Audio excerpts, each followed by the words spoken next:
This is IAT814 Visual Analytics, Lecture 3.4 Scatterplots and Correlations.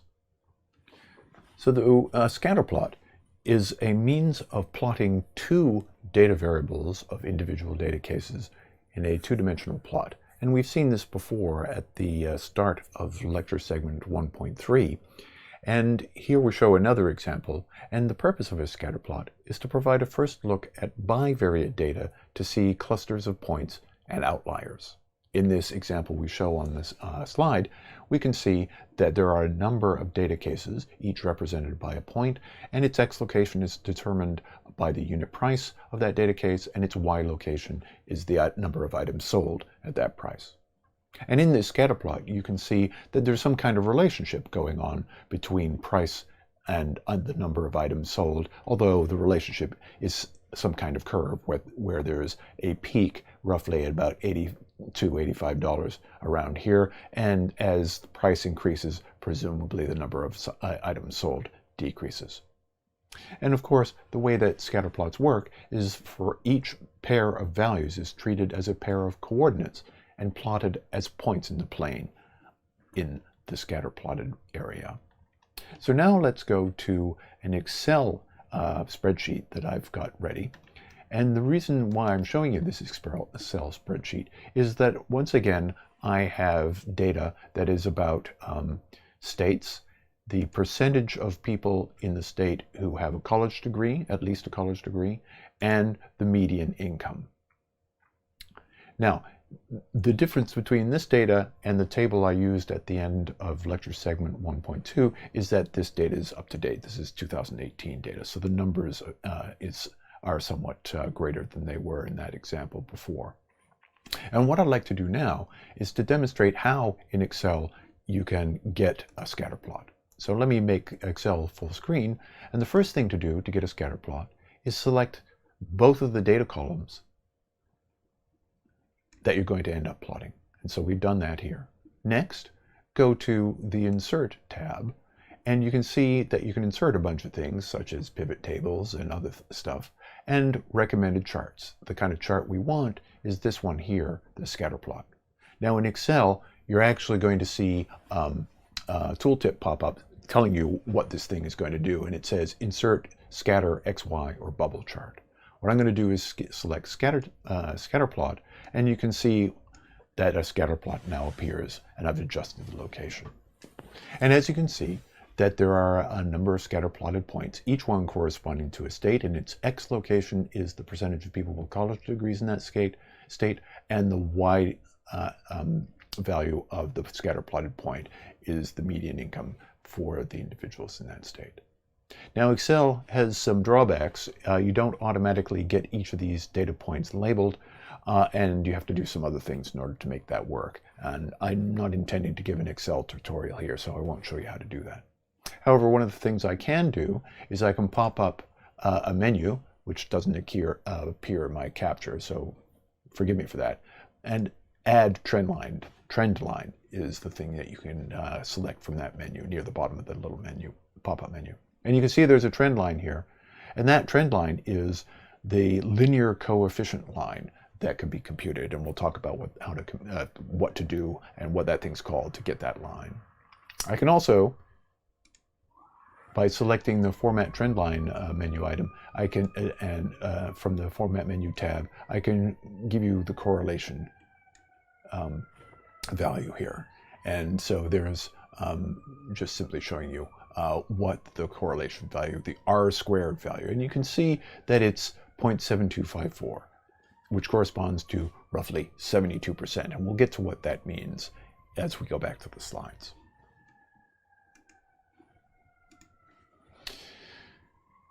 So correlation, which is what we were talking about right near the end, is a situation where a correlation exists between two variables when one of them is related to the other in some way.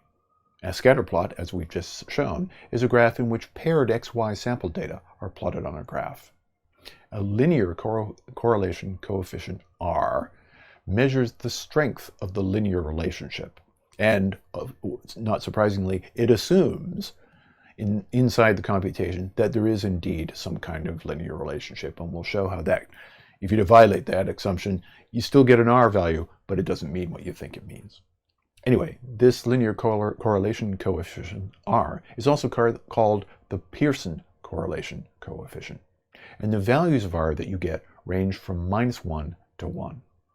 R equals 1 represents a perfect positive correlation, and we'll show what that means shortly. R equals 0 means that there's no correlation, and R equals -1 represents a perfect negative correlation. So we'll define that, what those things mean next.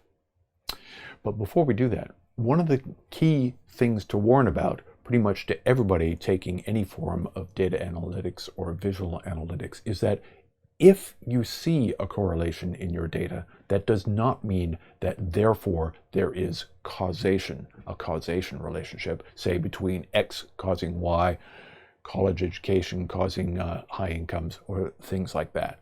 Just seeing a correlation does not mean that there is causation. So you need to always watch out for that.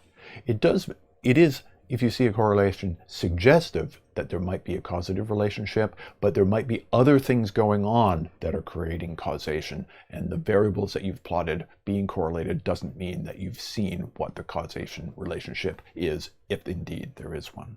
So with that warning, let's move on to examples of what correlations look like. So here are 3 examples of correlated data, but 2 of these things are linearly correlated that would be captured by the R-squared metric that we showed on the previous slide. So in the bottom right is what's known as a positive correlation. And what that means is that as X values increase, Y values tend to increase. So you can see at the left end, with low X values, we have lower Y values. And as we move to the right, the values of Y tend to be larger. Similarly, a negative correlation is the situation where as X increases, Y tends to decrease, and we can see that here. So this is negatively correlated data. There is a relationship shown in the bigger graph in the lower left, but the relationship here is not a linear one. And you can see by these definitions of positive and negative correlation here that as X values increase, they tend to increase up until we get to the middle, and then they once again tend to decrease. So there's a relationship, but it's not linear. And the Pearson correlation coefficient, R, does not capture what's going on in this scatter plot. Here are 3 examples of uncorrelated data. That is to say, the correlation coefficient of these data are 0 or thereabouts. And we can see in this one, the scatter plotted points pretty much fill the plotting area. In this one, in the lower right, there's a narrow X range than there is for Y, and in the upper one, there's a narrower Y range than there is for X. But in each 3 of these examples, the correlation coefficient you'll end up with is 0, and you can pretty much see that there's nothing going on, no kind of relationship that we can see from these data, presuming that every single one of these data means exactly the same thing. Okay, so that's what uncorrelated data looks like.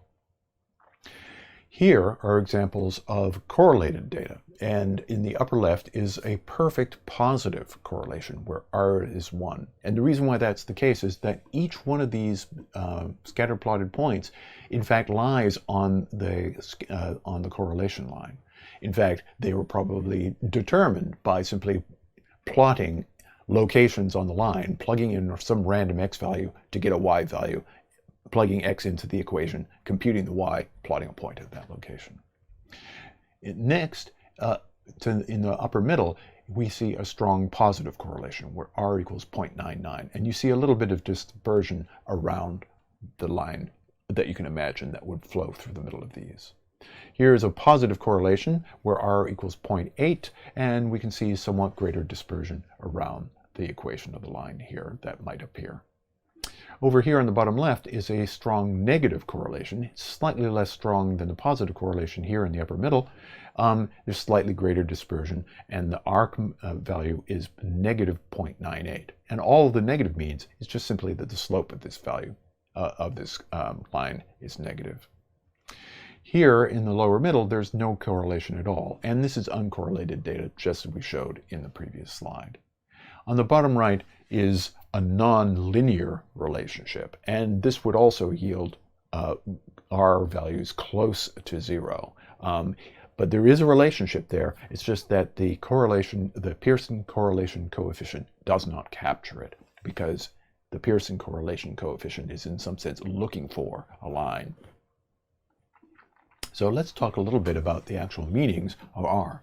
So R squared represents the proportion of the variation in Y that is explained by the linear relationship between X and Y.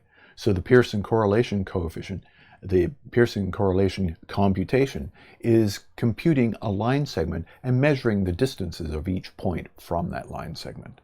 R squared is the correlation value, and it uses the distances to get a sense of what proportion of the relationship is explained by that line. So for example, if we are using the heights and weights of a group of people, you might find the correlation coefficient to be R equals 0.796. So to square that, that gives you 0.634, and so we would conclude that about 63.4% of the people's weight can be explained by relationships between weight and height. And this means that 100 minus 63.4, or 36.6% of the variation in weights, cannot be explained by height. There's something else going on. And the college degree versus median income plot that we showed in Excel, the R squared there was 72% roughly. So slightly less than 30% can be explained by, of the income in a state can be explained by things other than educational attainment of the population. R squared or correlation computations are present in lots of tools. And so here's a screenshot of Tableau in which you're selecting describe trend model, and that computes R squared using this scatter plotted data here. I'm just simply showing that there are plenty of tools that have correlation computations built into them.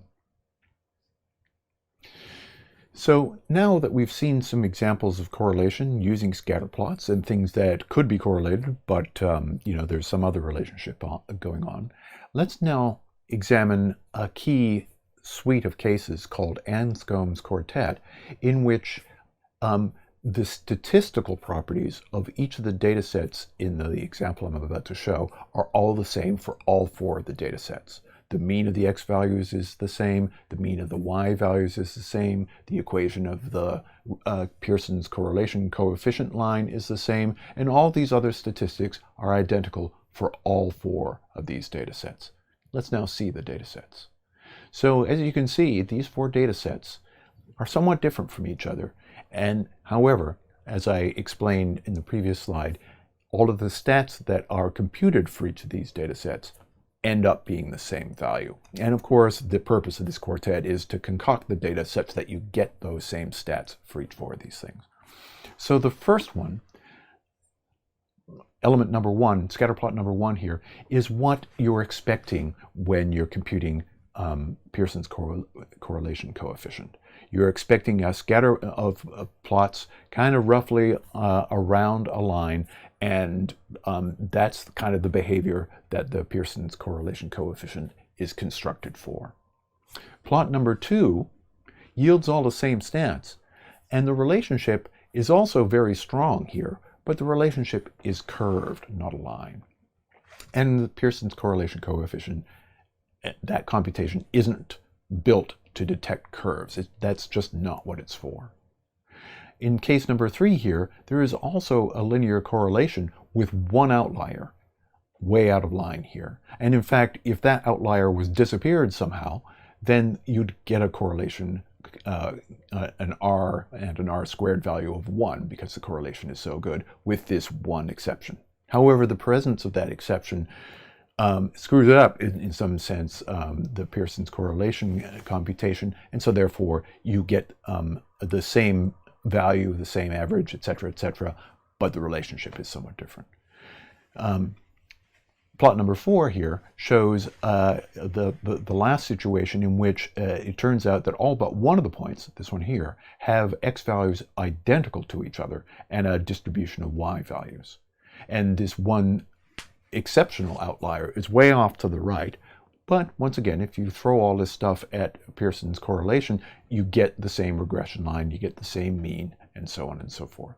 So what this demonstrates is that what you really need to do when you're using statistical techniques is you need to use visual analytics techniques to take a look at your data. Because if you don't do this, then you can find that something funky is going on with your data. Or you might discover that there's no relationship at all with your data, which isn't the case as shown in the Anscombe's quartet, or you might discover something else. Similarly, if you just look at the data alone, you might not be able to get a good measure, and so you you really need both to be able to do things with your data. So in summary, statistical models, the thing that we've been talking about throughout Lecture 3, serve to inspect and categorize the nature of trends and relations between variables and the factors or the effects. And distribution or dispersion is a critical element in deciding what statistical measures to use and should be the lens by which you determine appropriate metrics. And one of the best ways to do that is to plot the data that you've got. Eyeballing your distribution, looking at the way the data is distributed, is a first step to forming your next queries. So that winds up Lecture 3.4, Scatterplots and Correlations, and that's the end of the lecture sequence on statistical techniques.